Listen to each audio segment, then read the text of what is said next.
So, nung nalaman mo na ganun pala yung experience na akala mo okay yung abroad, so ano yung nasa isip mo? Akala ko pag abroad, draman, maraming pera, wala pala, Diyos ko.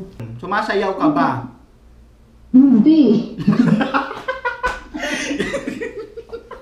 O lamang ang ex mo, ano siya? Palaya. Balita ko, idol, meron din ako napanood na isang video mo na nagpatayo ka na raw ng bahay. Kasi sabi ng tiyahin ko, pangit daw yung bahay namin. Nakikita ko yung ano mo, yung pagpoporsige mo bilang isang OFW, di ba? Ayan. Naiyak na Walang tuloy. gusto namin. Ayan, naiyak na tuloy ako. Huwag ka umiyak. Huwag ka umiyak kayo. Kasi nga sa bahay sa Pilipinas, diba? Tapos wala silang time. Wala silang time sa akin. Di ba ang sakit?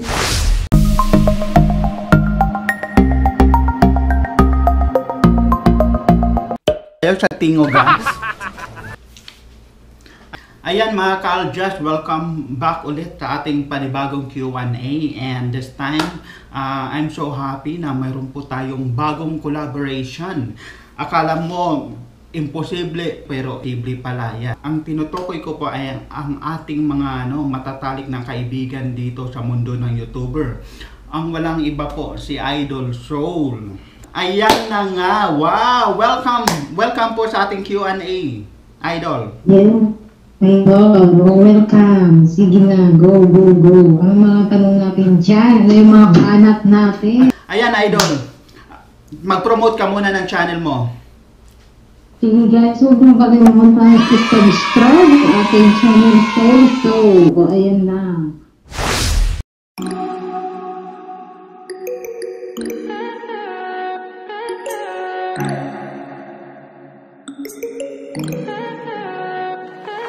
Stay high for the most of time. Meet a stranger, jump right in your climb.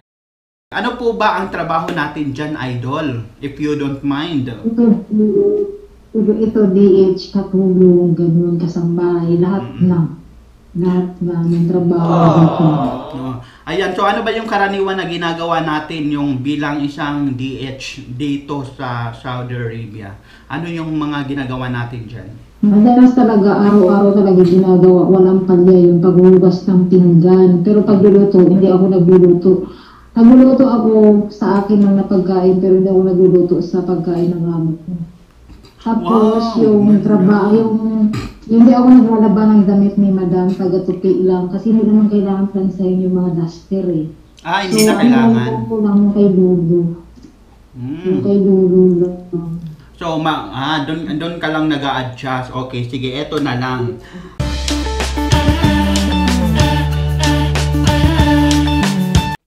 Sige, Idol, Derichan, kumusta na dyan? Kumusta na ba? Okay lang. Okay lang, Idol.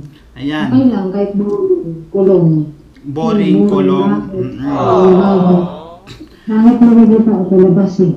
Kumusta naman yung experience mo dyan? Experience mo dito, okay lang. Yung mga... Sa una, medyo mahirap kasi alam mo yung mga pagkain dito. Okay. Hindi tulad sa Pinas na kanin talaga, di ba? Oo, dito tama. mga tutubos, mga gulay-gulay, mga gulay-dilaw. Oo. Pero ngayon, adjust na. Ngayon nakapag-adjust ka na talaga. Sobrang pagka-adjust na. Di ba kasi may mga ibang may mga kapwa natin, mga kababayan na tulad mo rin na ganon yung trabaho na hindi daw nakakalabas, di ba? So ano masasabi mo doon? Mamas lang sila sa kanilang amo kasi may mga amo talagang masungit, di ba? May paswerte lang talaga dito. Swerte lang talaga sa mga amo ay doon. Okay. Hindi lahat dito mababait eh. Paano naman sila nakikihalubilo sa'yo? Ayan, kumusta naman yung pakikitungo nila sa'yo? Yung pakikitungo nila sa akin, parang kapatid lang ba? Kapatid, kamag-anak lang din. Hindi ako tinuturing na iba. Wow! So parang nasasabi mo na napakalaki mo pala dyan. Sobrang lucky kasi isa lang yung alaga ko, tapos dalaga na babae. Kumbaga hindi ka na nahirapan. Hindi. Pero yung amo ko, 96, doon na ako nahirapan sa tag-ihi, laba, bilad, Oo, ayan. O, sige. Ito ang tanong ko sa iyo, Idol. Bakit ka ba nag-abroad? Bakit ako nag-abroad? Nakwento na din to sa akin ba? Kasi nag-abroad ako, supposed to be idol, hindi para sa pamilya. Okay. Hindi, yung ex ko.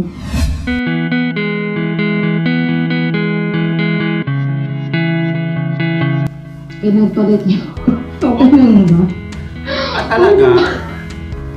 Hindi para sa pamilya sa ex mo? Abroad. Pinagpalit niya ako sa ex abroad. So nag-try akong mag-abroad, baka sakaling balikan. So akala ko mapera ang abroad. Diyos ko, hindi. Ngayon, hindi pa rin ako binalikan.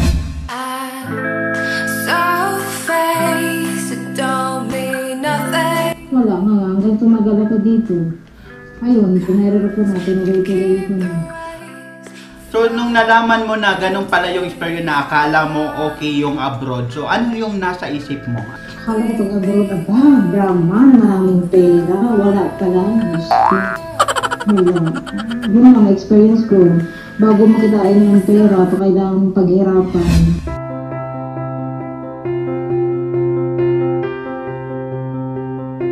Nag-abroad ka dahil sa ex mo. Pwede mo bang elaborate ng konti kung okay lang? Oo, siyempre. Kasi ganito yan. Iniwan niyo ang Pualgo, walang galing. Kasi nakahanap siya ng iba. Oo, nakahanap siya ng iba na ex-abroad. Batang bata, fresh na fresh. Pinupalit sa may 3 anak. Ah, may anak na. Okay. Pero itong jowa mo ba ay dati nang nag-abroad or ano lang, kapitbahay mo ba, classmate, barkada, ano, yung jowa mo dati? Boy, karga ba?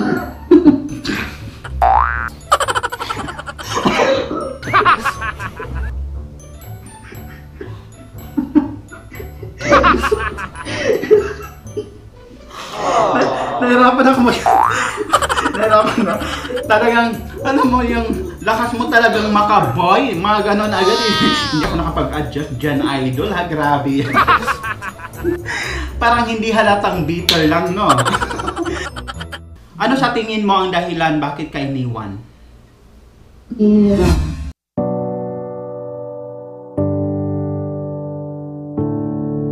Baka sakaling balikan niya ako, syempre may pera na ako. Oo. Kasi wala akong pera eh. Ganon ba yun? Di ba lalaki siya? Bakit sa tingin mo babae ba dapat ang may pera? Ako na gumagastos noon.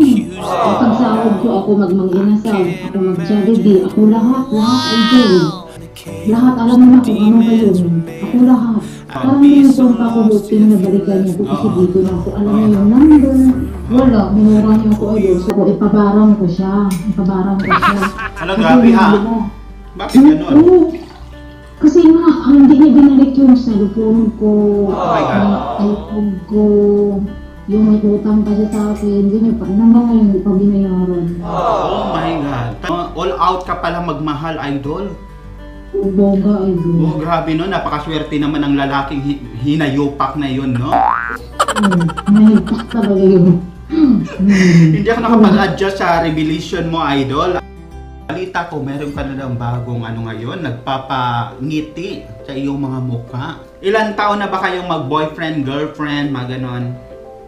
2 years. 2 years na kami. Wow! Wow, Diba, laki, diba? Oo, diba? Tagal na, ayan. Sobrang bait niya at napaka-loyal. Yun yung para ko. Saka mataba siya. Gusto ko din yung mga matataba. Mataba yung katawan ha. Napansin ko sa isang video mo, napanood ko na kumakain ka ng KFC. Sige na, go. Kasi umandyan ako ng guwan, umandyan ako ng KFC. New Year, di ba? Bagong taon. Iyak na naman ako, ay ito talaga. So guys, nag-order ako ng KFC. Pang New Year ko na yun siya. As in, yun yung pa-New Year ko. So ako lang mag-isa.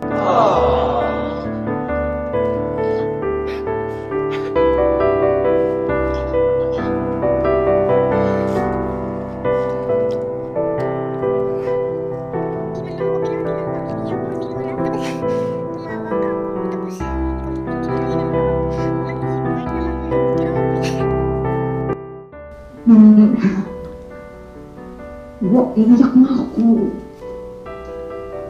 nasa bahay sa Pilipinas, di ba? Tapos wala silang time si Idol. Wala silang time sa akin. Di ba ang sakit? Iyak na ako, Idol. Ayan, sige, okay lang yan, Idol. Naramdaman kita, Idol. Alam mo, Idol, habang pinapanood ko yun, naiiyak din ako. Ganon din ako, Idol. Na hindi ka man lang nila maalala na tawagan kung kumakain pa ba tayo dito? Ayan, kumusta ang buhay natin dito? Okay lang ba tayo dito? Di ba? So, sa part mo, talaga naramdaman ko yun eh. Kaya minsan, pag pinapanood ko yung video mo na gusto kong mag-emote, ayan, madali lang talaga ako makaiyak. Kung nalaman mo na hindi ka tinawagan, ganyan, hindi ka tinawagan, o wala naman lang nakaalala sa atin. So, ano yung mabagabag sa isip mo? Sabi ko, wala silang time sa akin. Kung diba, ako lang mag-isa dito. Pagbigyan nila ako kasi New Year, diba, nag-order na nga ako ng KFC kasi sabay, dito diba alas 7 ng gabi doon, alas 12. Wala talaga. Tapos tatawag ako, sinagot nila. Hindi na umabot ng 1 minute, pinatay kasi masaya ko sila. Kumusta naman ako dito, nag-iisa, diba? Ano ang palagi mong dinadasal? Diba, mag-isa tayo dito. Ano yung lagi mong dinadasal, iniisip? Pinagdadasal ko na sana makaipon na, tapos laging safe ba, di magkasakit kasi syempre ako lang nag-iisa dito. Tama.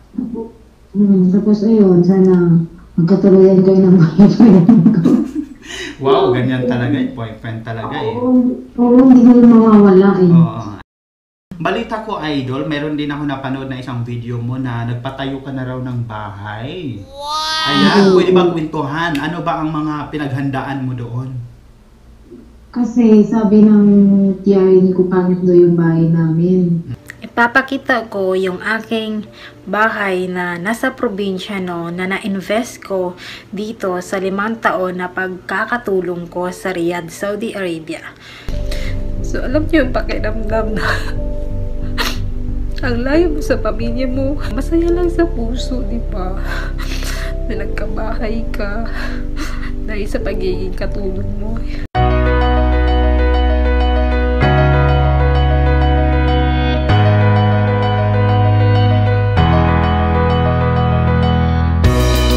So, wala talaga sa plano ko magpatayo. Yung bahay namin, bali, sinira talaga yun. As in, walang-wala. Pinunta ng bago.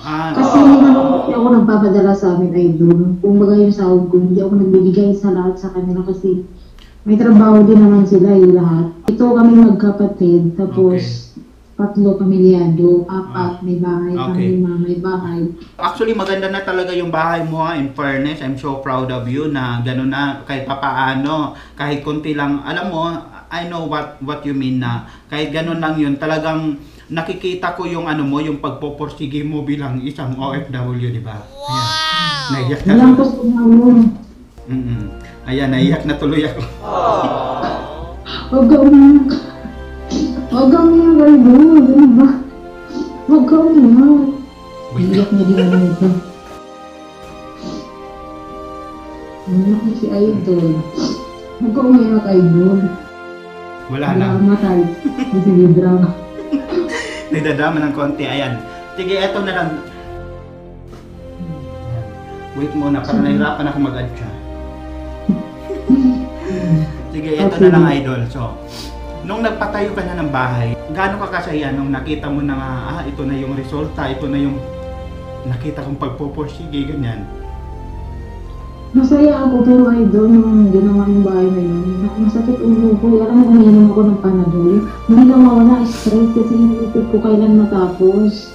Kasi nagkulang na yung pera, 4 na buwan niya ako sinahuran. Kasi nga, yun ko ba sa amin, kung na lang yun.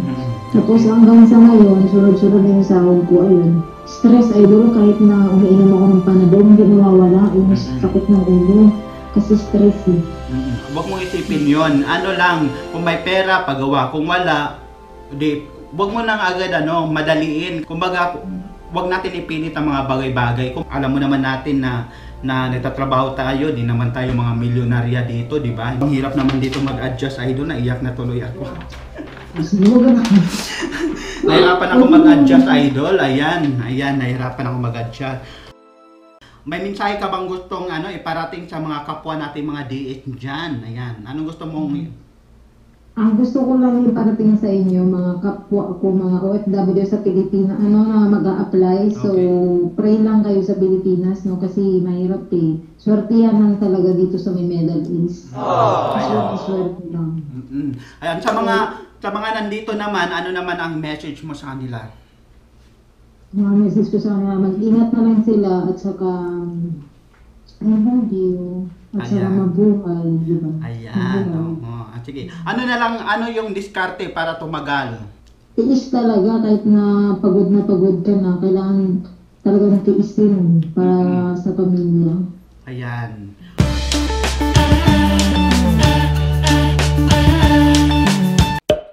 Ulam ang ex mo. Ano siya? Alaya. Pwede ba kayong maging friends ulit ng ex mo? Pwede, idol. Sobra. Kung babalikan ka ng ex mo, papayag ka ba? Hindi. Wow, I love it ha. Talagang diretsahan agad oh. Kung luluhod sa'yo yung ex mo, papatawarin mo ba? Isipain mo pa. Nakatayo, nakaupo o nakatihaya? Nakatihaya. Ano ang madalas mong hawakan? Hindi. Ano? Cellphone. Grabe naman yan. Uy, wag. Oh. Kailan nagiging mali ang pagmamahal, idol? Wala namang pagmamahal, idol eh. Meron ba? Sa mga kabit na yata? Ganun lang yun. Naging kabit ka na ba, idol?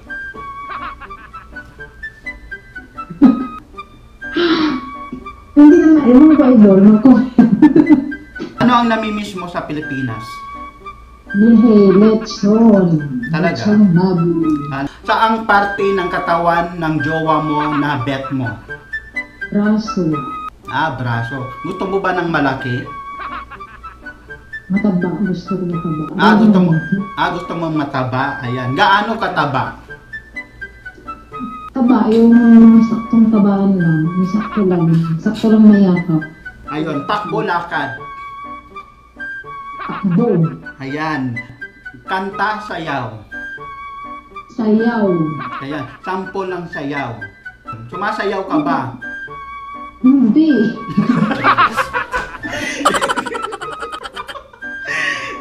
Grabe naman yun, idol. Biglaan mo na lang. Sinabihan ko ng 10. Kamay o dila? Siyempre dila. Ayan, dila. Halik, yakap. Ayakap. Ayan. Ice cream or juice? Ice cream.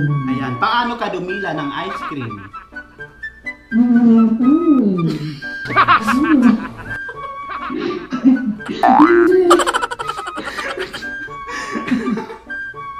Ducks or jutes?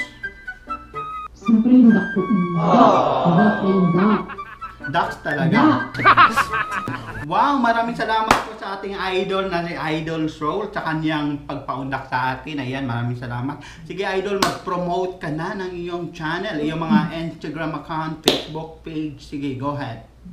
So guys, huwag mong kalimutan i-subscribe yung aking channel, Soluso, yung FB name ko, Megan Grace Soluso, yung aking Instagram, Soluso din. So, yun lang. Thank you. Wow! Sige, idol. Maraming salamat sa idol sa inyong pagpapaunlak sa atin ng interview. Ayan mga idol, kita-kita ulit tayo sa ating panibagong Q&A. Abangan nyo naman po kung sino naman yung ating makukulab. Ayan. Bye, idol! Ayan, char-charan na. Baba Bye! na. Baba na. Hindi mo na ibababa yan.